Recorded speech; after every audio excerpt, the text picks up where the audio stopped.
Since I had more char left, I decided to expand the beds and thus extract more soil from here. After which I will have to be gathering more rocks and filling in here. So in any case, we are beginning to expand the final corner of this star bed or fan bed or whatever.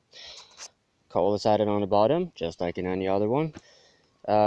Because of the inclination on the slope here, I decided to dig up a little bit so I could actually put the bottom log here so it wouldn't keep rolling. And then I have just taken these parts of the pines that I had done before and just snipped off with the axe, a straight cut, so if necessary I could knock them down, but since I've dug it, that wasn't really necessary.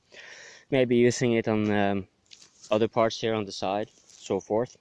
But probably not, because most of these, like in all of these beds, you see, I haven't used anything to support them on the side, and the reason is because as the soil starts building up here and I'm adding soil, I'll just have them inclined a little bit to inwards.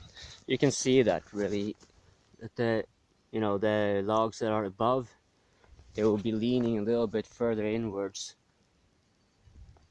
onto the soil. So basically the bed itself supports itself by itself.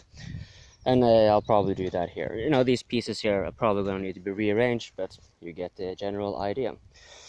And then tomorrow it's going to be raining, after which I'll produce more char with this little path that I'm making here.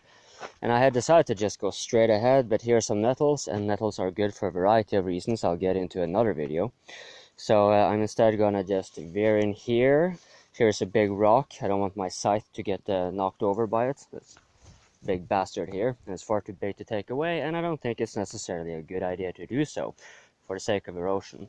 And so I'll proceed. You see, I've been walking back and forth here, so there's already a small path.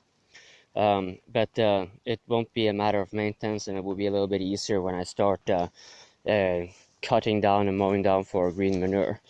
Right now, you see what is called a maricope is mostly dominant, but they will eventually be shaded out by these grasses here in particular, and a few other types that will, especially these guys.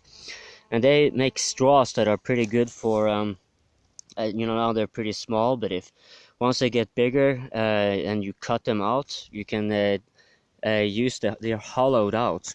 So you can basically take all those hollowed out in a bunch, insulate them with some more stray and whatever, and then place them on branches and stuff. Granted, you ought to have a little bit coverage from the wind, but the reason I want to do that is because it provides a very good place for what do you call them? Ladybirds? Yes, marihana. You want them for the same reason you want the nettles. The nettles will attract aphids, and they more so than the other crops generally will. So by having a nesting area for the ladybirds relatively close by, they ought to remain fairly close by.